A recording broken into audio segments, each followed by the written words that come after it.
Okay. Oh, we're recording now. Okay, that was the problem. Somebody had said no to recording. It's your right. Fair enough. Okay, good morning, folks. We are after a break of TED. Chukmun Namoy.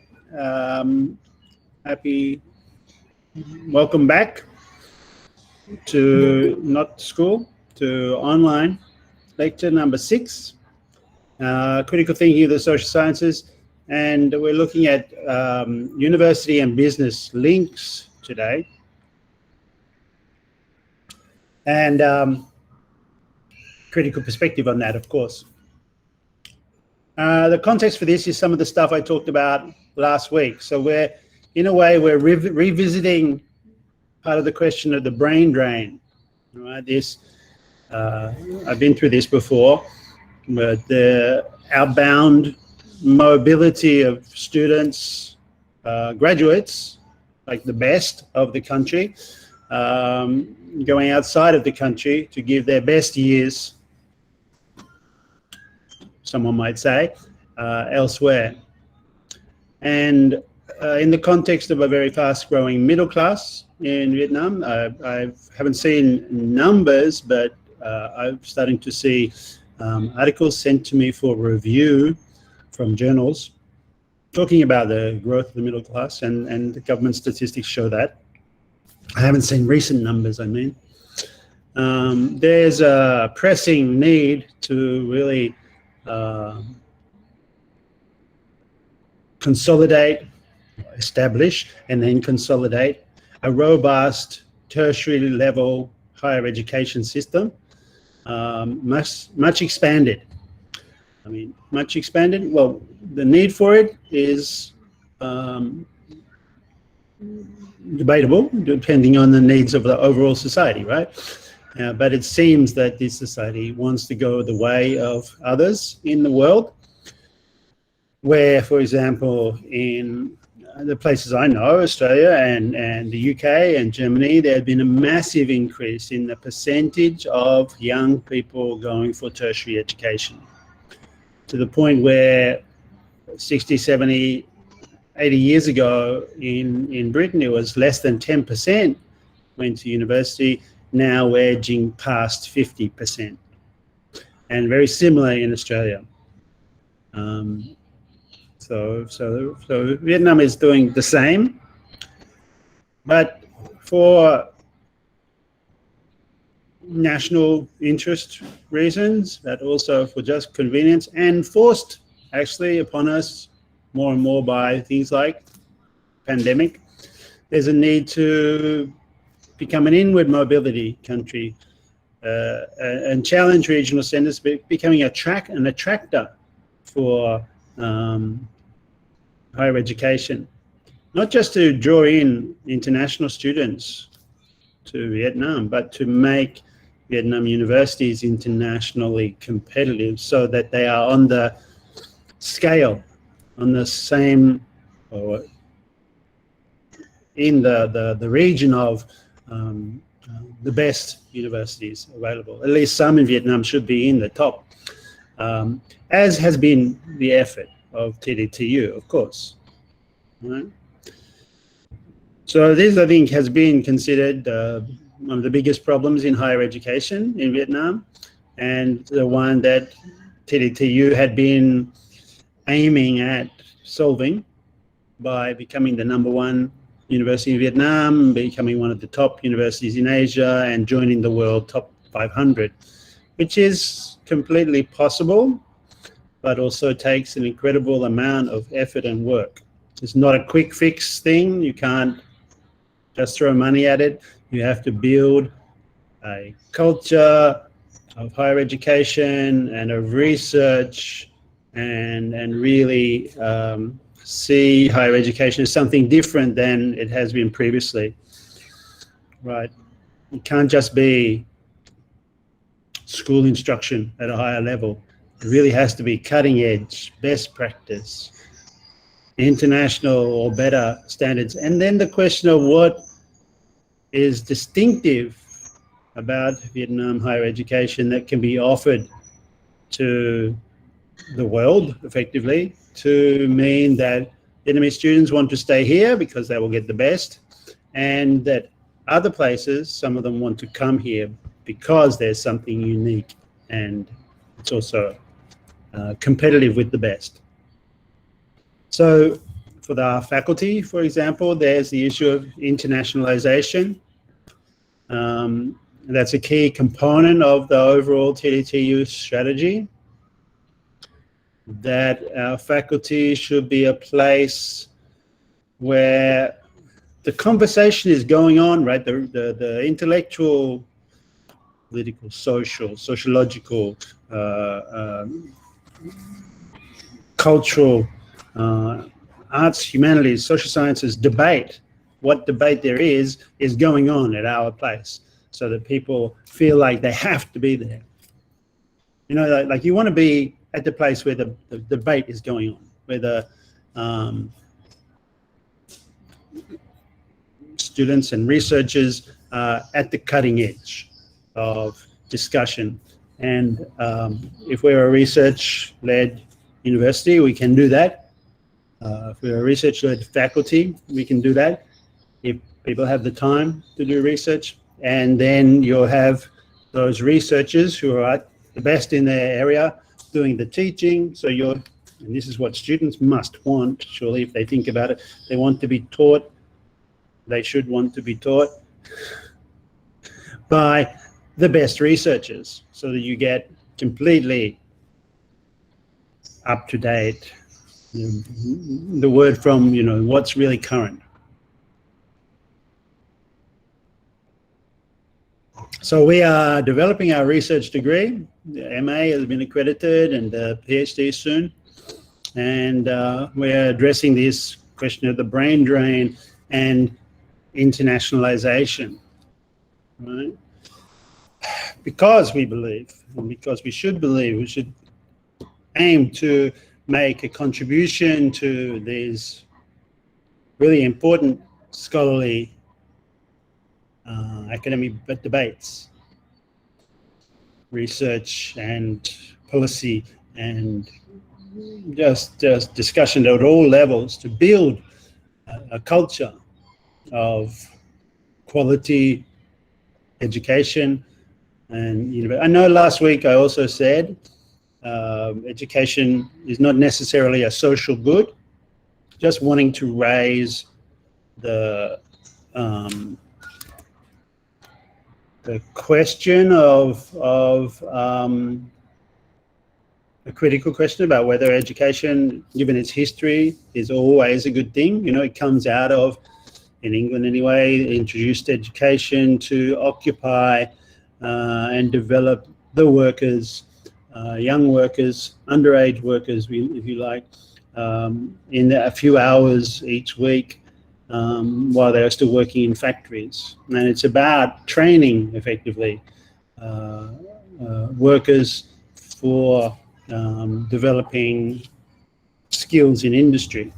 And education is sort of still that. So the question of whether it's not it's a social good can be asked. We don't often ask that. That's what critical thinking needs to be. I mean, it also reinforces a class hierarchy, a class system, where those who can afford to go to the best universities usually come from those families with money for education, for extra tutoring, and so on. So there you can question education, but let's assume that we still believe education in a wider sense is a good thing. Then we want to make TDTU faculty of social sciences and humanities the place where the best debates are going on, and the real interesting material is discussed, and so people want to be a part of that discussion. If you're a graduate student or a researcher, a postgraduate researcher, and you see that there are these debates going on at the conference or through journal articles and so on, then you'd want to come. And that's true for wherever debate is going on. I mean, that's the reputation of the best universities. And people want to go there because the best people are having the best discussions. most interesting. Of course, sometimes reputation for having best discussions back in the day no longer is reflected in the university whose stocks are they're kind of trading on what debates they used to have. Thinking of Oxford and Cambridge and a lot of British universities that aren't as good as they were, in my humble opinion. And I think that's true for a lot of universities across the world now, because universities have changed so much because of a few different factors that we need to discuss. Okay. One of those factors is the changes that have happened to the social sciences and humanities. Now, this is a big a big debate. I'm going to put over the balance of this course a perspective that's very critical of what we call privatization. It's somewhat critical of internationalization as well, because internationalization often leads to privatization. And what do we mean by privatization? Privatization is the move from an education system that serves the interests of education as such, education for its own sake, and maybe the interests of a kind of broad cultural, national culture, to one that is shaped by private and commercial interests, like education. And we see that this is happening worldwide, with the call to change university education to make it more and more relevant to vocation. Vocation meaning getting a job, or the interests of industry, let's say, the interests of commercial considerations. So business, productivity, and so on. Now, if education has always had this history, then so what? But increasingly, in a short-term way, this is my overall argument, privatization has reshaped education in ways that we need to think critically about. Now, I'm not saying we shouldn't also take these things on board, of course. I mean, we have to. That's real reality. And yet how one does it is up for discussion. Now, the old approaches that belong to the old university and its reinforced class hierarchy maybe are not the best. Okay, so we look at where we are. We start where we are and look at where we are. We're in the Faculty of Social Sciences and Humanities, and that's interesting in itself that we are in social sciences and humanities. But I think you must agree that on the whole we don't have much humanities. As social science and humanities students, you don't do arts, you don't do music. You can do some languages. You don't do the more creative disciplines. There's not a literature course. I mean, there's Vietnamese literature, but there's not like such a big emphasis on the humanities, classics, for example. I mean, there's a little bit in the civilizations course, I suppose, but that's within the tourism management course. But on the whole, really, we're social sciences focused, and largely we're focused on sociology, tourism management, Vietnamese studies. Am I forgetting one? Social work. All right, and they are very, only a few of the possible social sciences. You know, my background is anthropology. That's another one, although it's very similar to sociology. But what about literature? What about politics? We do a politics course, but not really international politics, etc., etc. Interestingly, we also talk about interdisciplinarity. So there's a question for us to consider at first. The old university style of organizing knowledge is in disciplines, right? That word itself, I'm sure I've said before, is something we should consider. Discipline also means For us in the social sciences or in the faculty, it means the discipline of sociology, the discipline of anthropology, or of geography, or of, right? It's a kind of area of knowledge. But discipline also means a kind of, you discipline someone, you give punishment or control. You discipline people for straying outside of the rules. And in a way, that's really actually one of the factors that are happening in our division of knowledge into disciplines. We, whether it's intended or not, tend to not punish, but favor those who stay within the discipline. And those who stray outside, oh, he's too much like an anthropologist. They're almost like, that's almost like a bad thing. Until we introduce the concept of interdisciplinarity and new disciplines come up, like cultural studies, which is a mix of anthropology and sociology and literature, perhaps, or post-colonialism, or urban studies, which relies on. And really, for today's world, you need to be interdisciplinary. Think of environmental issues. You can't really make any kind of understanding or contribution to understanding or policy with only understanding the sociological, because there's also, I don't know, science, factors, agriculture, physics, weather, right? Health aspects, architectural aspects. So many different disciplines would need to be drawn upon to understand environmental factors. Of which sociology has specific things to contribute, but a sociology of the environment alone that didn't take into account other factors would have little hope of really making any sensible. But we live in cities. What is the urban studies questions? I mean, urban studies is a sub-branch of sociology in some senses, but also it takes in architecture and takes in urban planning, takes in geography. So we are focusing on interdisciplinary, but still in a way we have a bias that you should follow the rules, be disciplined, that you do your interdisciplinarity on the basis of a strong disciplinary formation. So become, learn to be a sociologist first and then dabble in other areas.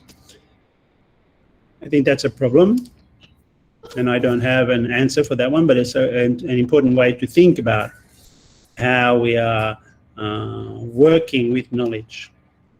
If your knowledge is not grounded in a discipline, generally those who are in that discipline will be critical, saying, oh, they're a bit, if someone is only interdisciplinary, which people who are in culture studies often get accused of being, if someone is only disciplinary, they're not really seriously grounded in the literature that belongs to sociology or anthropology, or that could be said of architecture and science and geography, so many other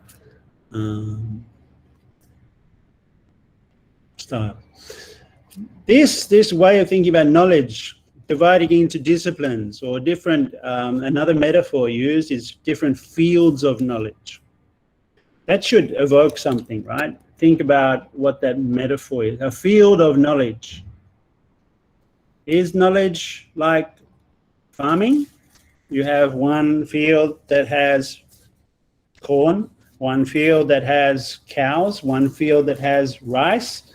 Is that what one field that's left fallow for the year? One field that is not cleared yet because it's still forest or scrub or bush, or right? The fields of knowledge is a very geographical metaphor for knowledge. Think about knowledge as landscape, right? now we can understand that, because then there are borders between each of the disciplines or each of the fields. And yes, you can cross from one field to another once you get through the fence, once you have permission from the farmer, next door farmer, and so on, and watch out for the bull that's in that field next to you, right? There are dangers. But on the whole, this is you must consider a somewhat limiting metaphor.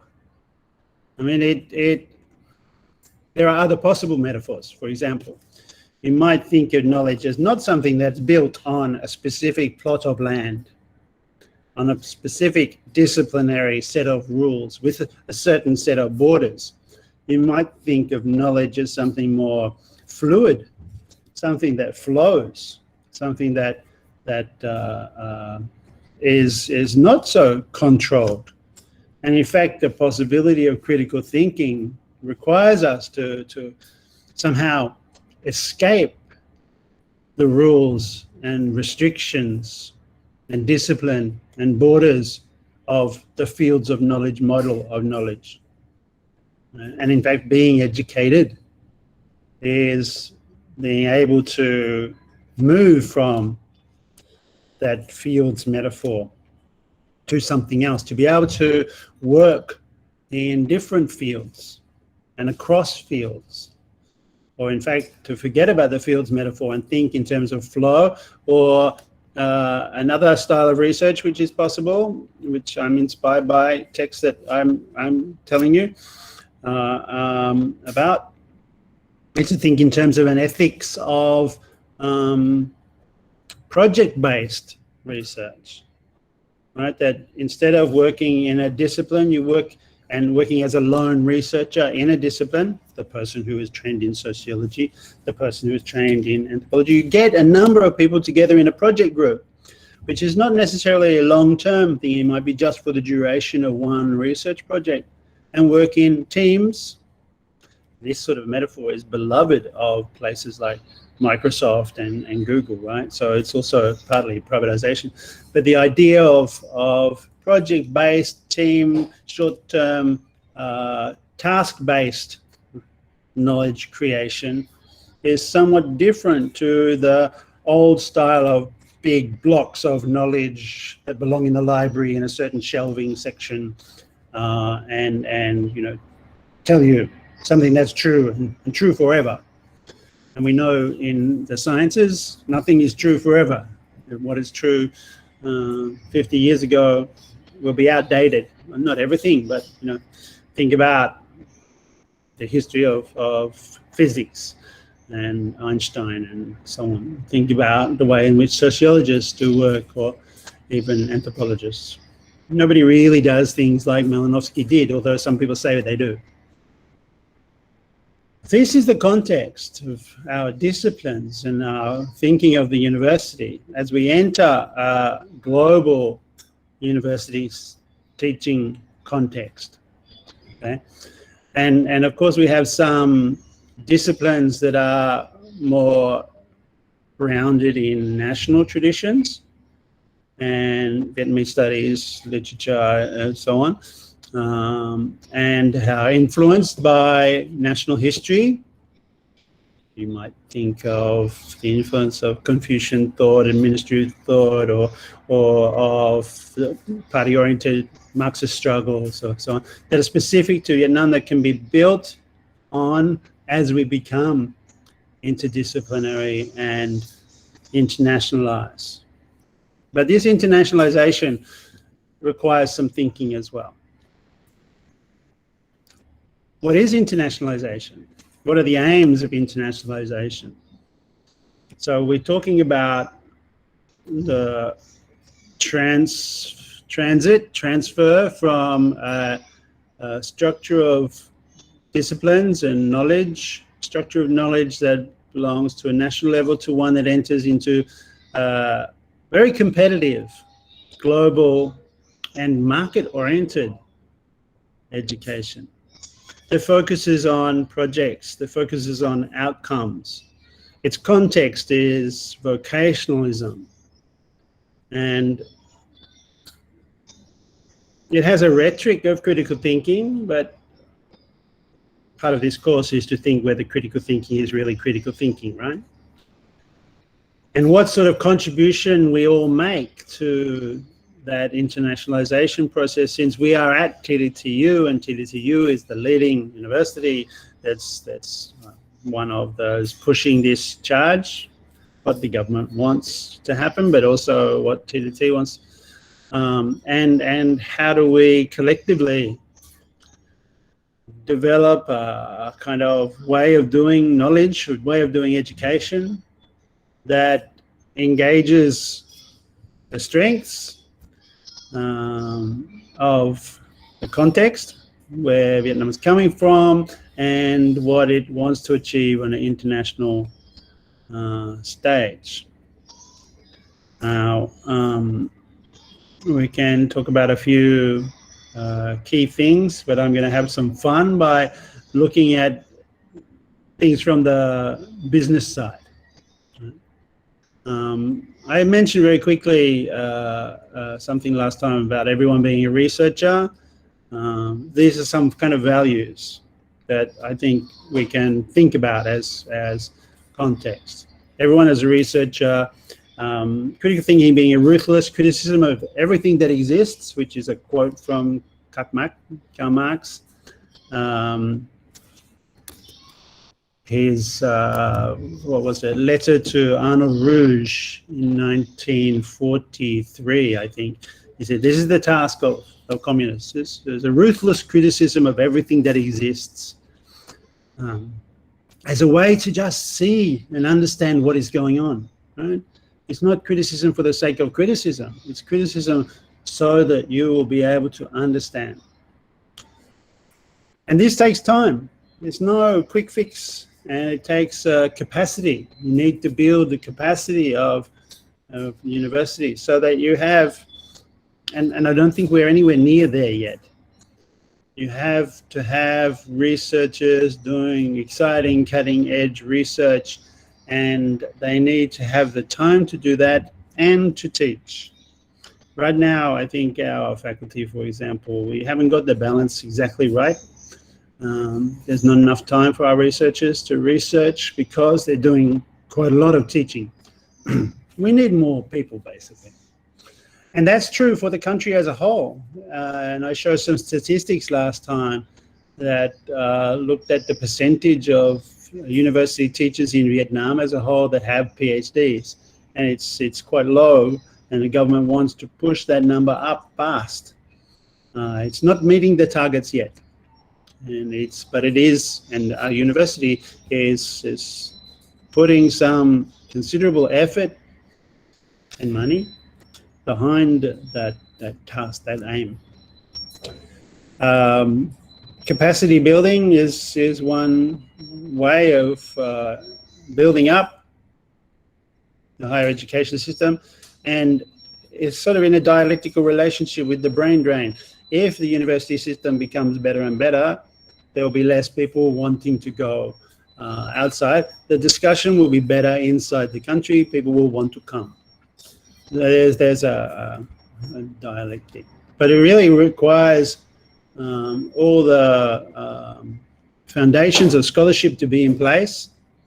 And one of the things is just an indicator here, but one of the things that I stress is that things like scholarship really requires us to do away with this plagiarism and be for innovation, be for new thinking, be for critical thinking, and not simply learning. Rote learning, for example, has got to go. Now, at the same time, strengths, weaknesses analysis maybe, there is a sense in which internationalization is deeply problematic. I give the example of my old university, and here are these leaders of my old university, Goldsmiths University of London, colleagues of mine who are there in this picture announcing the opening of Well, what do you think they're doing in this picture? They are, right, are they celebrating the Grand Prix? They won some award. It's from the left professor, Simon McVeigh. He's from the music faculty, but he was deputy warden of Goldsmiths, University of London. Christopher Jonas, from the CBE, and I got you to read the CBE, CBI. CBE stands for Committee of Business Enterprise. Then he's the chairman of Goldsmiths College Council. Then the Minister for Information, Communication and the Arts, Dr. Yaacob Ibrahim from Singapore. Then turned around, Mr. Lee Hsien Loong, the Prime Minister of Singapore. Then Peter Sear, the chairman of LaSalle College of the Arts, and the president, Steve Dixon, from LaSalle College of the Arts.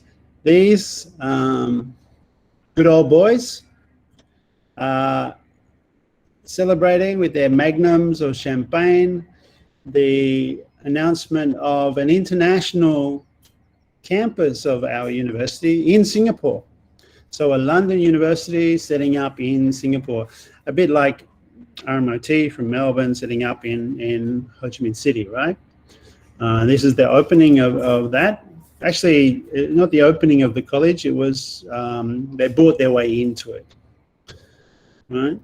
And this is a publicity shot, but you know, there are critical questions. I wonder what, if you are asked to say what's going on, what this is about, you wonder what questions you will ask.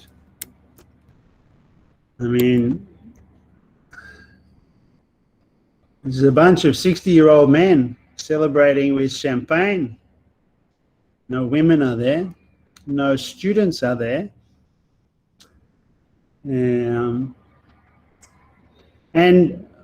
if you look closely, you see actually the champagne is not there either.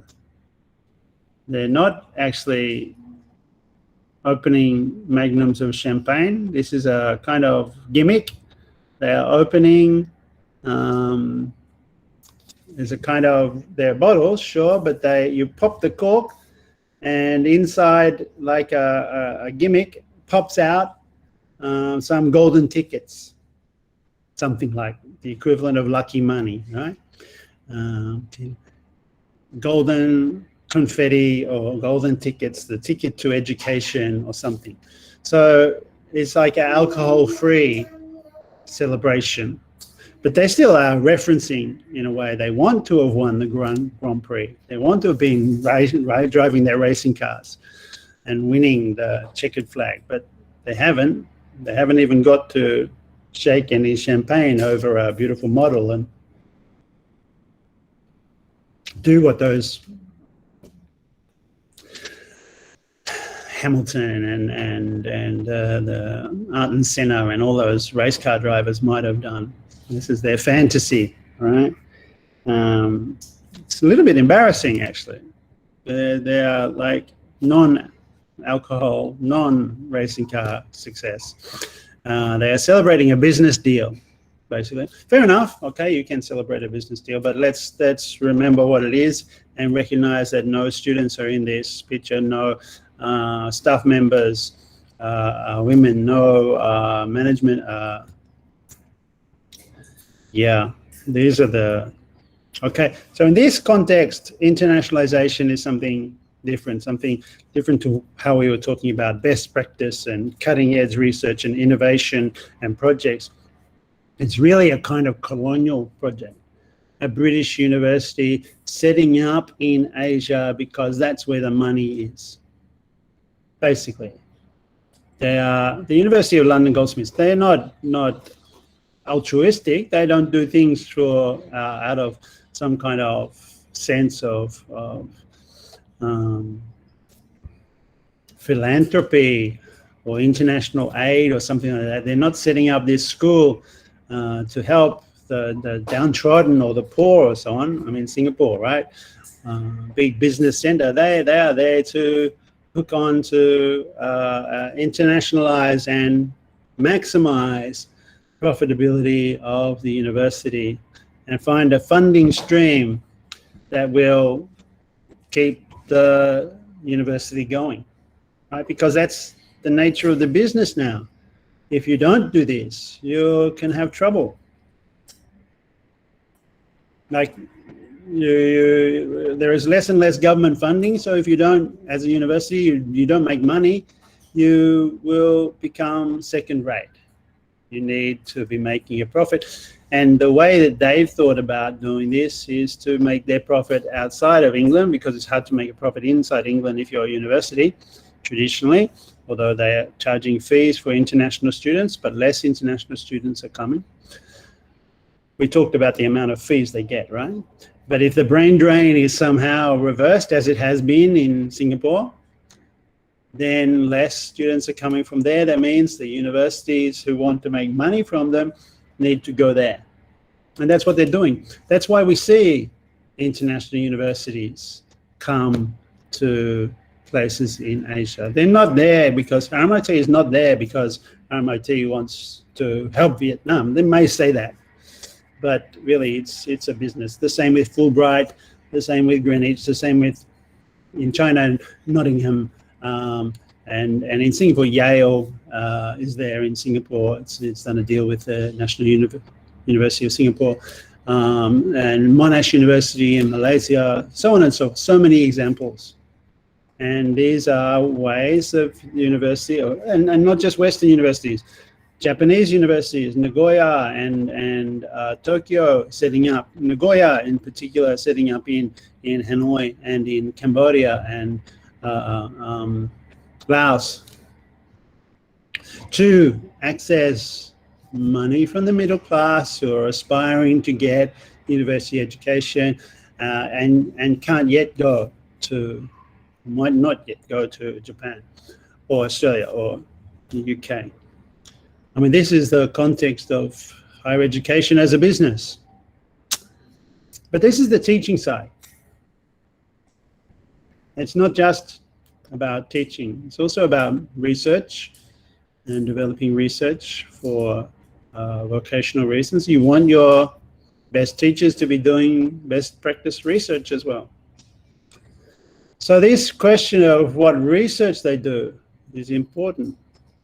And you know, Goldsmiths opening up in Singapore is related to the disciplines that Goldsmiths does, which is it's an arts-based college. It had sociology and anthropology, but really it focused on art, computer art, visual culture, filmmaking, and so on. Media. Now, so what are your aims of internationalization? When you internationalize, you have to work from where you are and what you do best, right? And you think of the logic or the logistics, how to do that best. So the best way for Goldsmiths, University of London, to open in Singapore was to do what it already did, just logistically move parts of its disciplines, its fields of knowledge to that new location. There's a guy called John Solomon, who's a friend, but he attended our conference at TDTU as a guest in 2019. He writes about logistics, which gets from Brett Nielsen. He writes about logistics of the politically engaged humanities, but we can think about this for social sciences as well. And he thinks about the borders of fields of knowledge and disciplines. Thinking about domains of knowledge. Domain means field, right? And how they are now regulating the rules of what is a subject and what is an area or study with certain borders. And that financialization and audit culture and student management systems, they all work to maintain a certain kind of market share or market division, areas of investment and expertise that he is critical of. I mean, he takes this logistical perspective to see how the transfer of universities from the established sites, Japan, England, Australia, US, to new areas is a performative one. They perform disciplines, they perform areas of knowledge, they perform the logic of control and negotiation, deployment, right? They perform, they reproduce. So they perform the reproduction of the old university in the new place. But that's a kind of gimmick in a way, right? And it's used for building what is really a business venture in a new place. And the product is disciplines. They're selling a discipline. They're selling the people of Singapore, not the people of Vietnam, sociology or art or film studies, something, and it's a package. It's not open knowledge. It's not project-based. It's not, well, it's project-based in a way, but it's not a really flowing knowledge, open system. It's selling a package. And that's the logistics of it. You can move your package from London and then set up in your market, new market area in Singapore or Vietnam and sell the same thing. And they don't take into account, and this is where our critical thinking will come in, they don't take into account the logic of the local. What are the specific needs of people across that border? And so they've deployed, they've got control systems, they do some negotiation to set it up, of course, but they really re-perform the logic of, the performative logic of the border, right? And what's interesting here is they're moving across borders without moving anything, because the border, they've crossed the border, but they haven't really changed anything. So this is why Samuel Weber is quoted here. The ambivalence of demarcation, the ambivalence of the border is that some things can cross the border and some things do not. When they cross the border, they don't change. So they haven't really crossed the border. Do you see what I mean? They have stayed the same. What hasn't changed, they haven't been forced to change, or they haven't needed to, or haven't wanted to change, because their logistical effort is the re-performance, the reproduction of exactly the same thing for another market, rather than reshaping knowledge in the interest of that particular market, you know, which is where the opportunity comes in for TDT or for Singapore University, perhaps, or somewhere local, is that you can enter into that global market by reproducing what's creative and interesting about your own place, but by crossing the border, performing that culture, sure, but also adapting it and changing it for the needs of the new place where you enter, or making your performance of the specific character of your education system, or here in Vietnam, our education system, making that attractive to the interests and needs of those that might cross the border. That also is a logistics question, but you know, it's worth thinking about what is it that we have that can make Vietnam universities interesting to international students, both because of their global excellence, but also because of their difference. Because if we're just the same as Oxford and Cambridge, then people will go to Oxford and Cambridge, right? You can't compete there.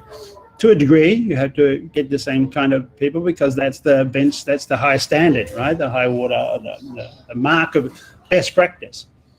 But you also want to have something distinctive and creative that makes that's a unique selling point in marketing terms. what is it about? Right, so John Solomon's talking about this, the borders and the control mechanisms, the logistical questions that make the question of the university one of legislation, cultural legislation. What is the culture of the university, the disciplines and so on?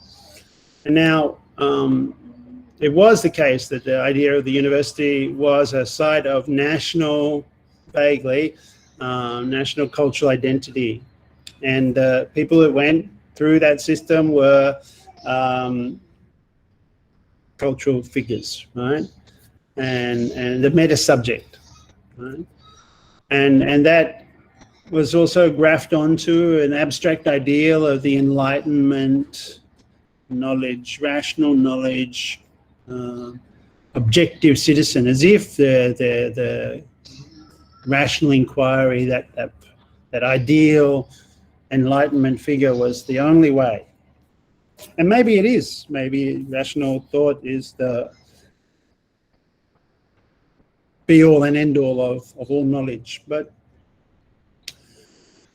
the humanities became a side of the, well, he says, border performance, especially attached to the tourism industry as global labor management, right? How does that work?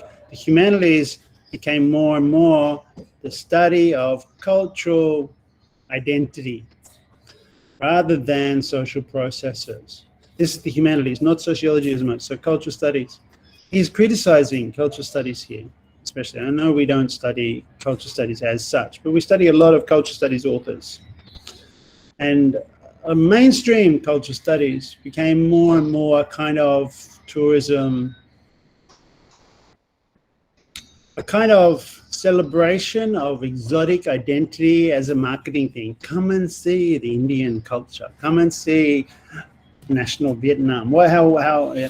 And that was turning culture into something to be marketed, and then turning the members of that culture into market stall holders, right? The people who will sell that culture, that exotic national culture, and feel genuine pride in that. Of course, that's what makes it authentic, right?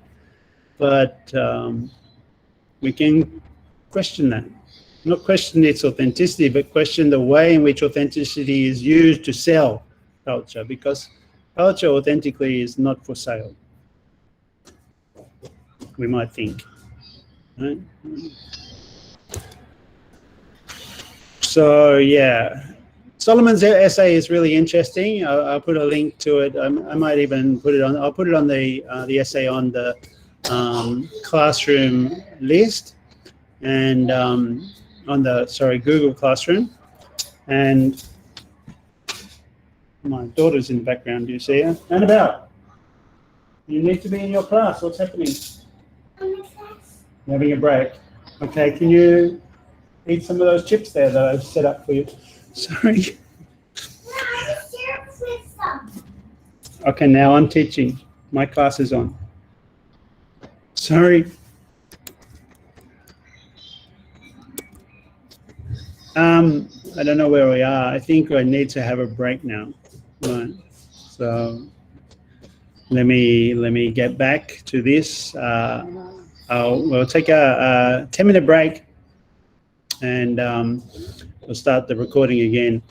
And I'll talk then about, I'll finish with John Solomon, his article. I'm going to post that onto Google Classroom for us all to read, and then get on to looking at the CBI, the Confederation of Business and Industry, and their SWOT analysis, but also more critical thinking, the social sciences, and a whole lot of things about